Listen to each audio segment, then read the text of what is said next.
himself at all. That's amazing. That to me is a hero. Now, Hayes and Carol Robinson faced at least 5 different charges each. That criminal complaint states Ellis Brown is charged with attempted first-degree intentional homicide. Police are still searching for him. Now, taking a look back at where we're at right now outside of the hospital, dozens of officers are still waiting for their fellow coworker to come out. Now, as Amanda had stated, that criminal complaint stated that the bullet narrowly missed this officer's heart. And as we talked to that DoorDash driver, thanks to Amanda Porterfield, she described the situation. She said it was truly terrifying. At one moment, she didn't know if she would actually survive getting out of that Shake Shack and get back to her kids in that car. So you can feel the emotion here in the crowd today. Dozens of officers are excited to see their friend come out and recover from this horrific experience. But as that DoorDash driver stated, this action was completely heroic. You know, this officer wasn't even on duty at the time. We still do not know the name of this officer right now, but we know that other officers here today describe him as a hero in this community, and they cannot wait to see him come out of those double doors. We're going to continue to provide coverage on this. As soon as that officer comes out, we will let you know right here on CBS 58 News. And I think that I'm trying to take a look here over the crowd. I don't see anything just yet, but we will continue to cover this for you guys and provide coverage as live as best it happens. So I'm going to toss things back into the studio for now, but reporting live in Wauwatosa, Alex Corradetti, CBS 58 News. All right, Alex, thanks so much. The cheers you hear there were for the man in red, a wounded Milwaukee police detective walking out of the hospital. Good evening, and thank you for joining us. I'm Natalie Shepard. I'm Jessa Breisbeck. Less than a week ago, that detective was shot trying to stop an armed robbery in Milwaukee's 3rd Ward. CBS 58's Alex Corradetti is live in Wauwatosa for us tonight, where that detective was released from the hospital. Alex. Natalie, Jessa, to the doors to my right, that's where the officer came out of today. We weren't sure what to expect, but miraculously, he walked out of that hospital like nothing had happened. He had a smile on his face looking at all the officers that were surrounding him. The first thing that he did was shake the hands of those officers who showed up today outside the hospital. Now, he says that he walked around the circle of friends and family, shaking their hands and thanking them for their support. The detective briefly spoke about the incident. He says he looks forward to resting up a bit in the next few days. Now, I did speak with some of his family members and cousins who were here. They tell me he is a great man and their family is very close. Now, Police Chief Jeffrey Norman was here, and he had this message for the detective. Support. Understand that this guest and visitor. Those bullets just was shot. Departments. Now, according to the criminal complaint we obtained today, the detective was shot several times. One of those bullets just narrowly missing his heart. Some good news here outside the hospital today. Reporting outside in Wauwatosa, Alex Corradetti, CBS 50. That's right. Now, the fire department confirms that that officer injured this evening was brought here to Froedtert Hospital. This is an all too familiar feeling. I was here just today where a young deputy was released as well from treatment after being shot twice on Wednesday.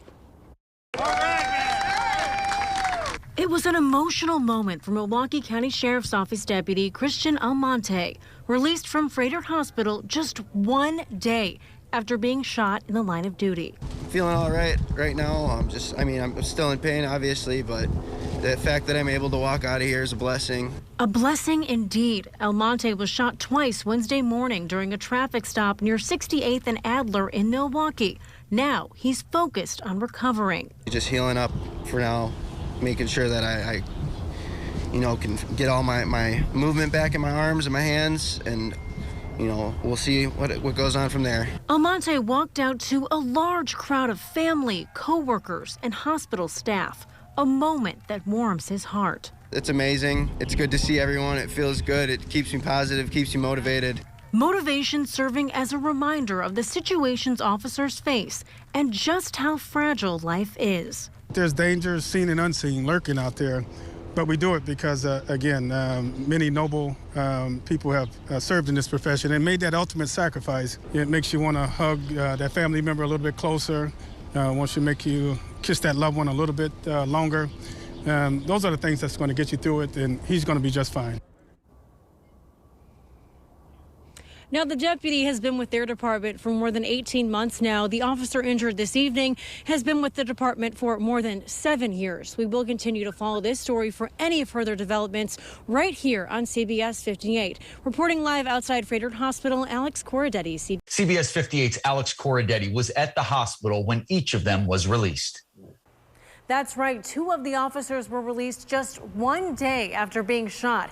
Each of them grateful to be here today to continue to protect and serve.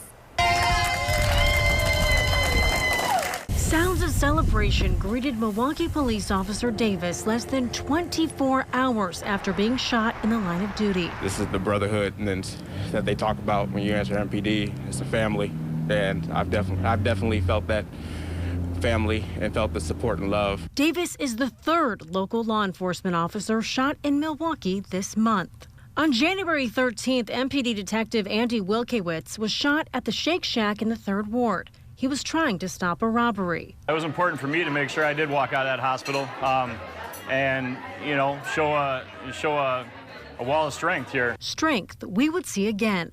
On January 26th, Milwaukee County Sheriff's Office Deputy Christian Almonte was shot twice during a traffic stop.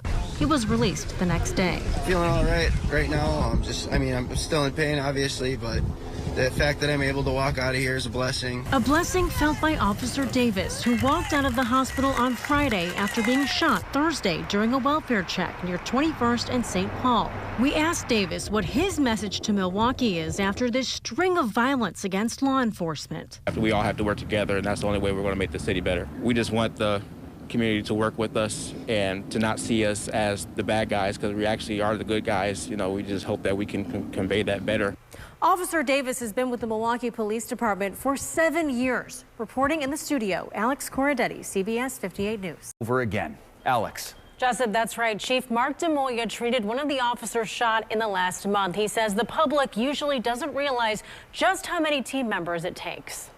It's a hectic start to 2022 at Frederick's Level 1 Trauma Center. Well, I was involved with one of those police officers when they came into the trauma bay, and being able to support him and support his brothers and sisters in blue, because everybody is concerned, not just their own immediate family, but their coworkers. 3 local law enforcement officers were shot in Milwaukee this month. Sometimes we have perpetrators coming in, sometimes we have police officers coming in, sometimes both. Sometimes we know it's a police officer ahead of time.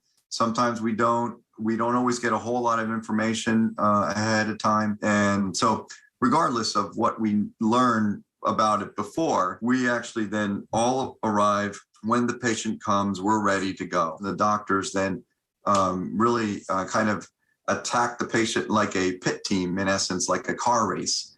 And that's exactly how we act, actually. Everybody has their role. We all act quickly because time is life. Dr. DeMoya says they treat at least 1 gunshot patient a day. About 20% of it is accounted for by what we call penetrating trauma, which is the knife, stabbings type of thing, as well as gunshot wounds. It's a pretty significant amount of volume. If you come into our hospital as a trauma patient, even as a severely injured patient, you have a 97% chance that you're going to be okay. Chief DeMoya says the trauma department deals with about 3,500 cases a year. His team consistently works with the community to engage and advocate preventing violence. He says the best part of his job is seeing someone walk out of the hospital after facing a difficult trauma. Reporting in the studio, Alex Corradetti, CBS 58 News.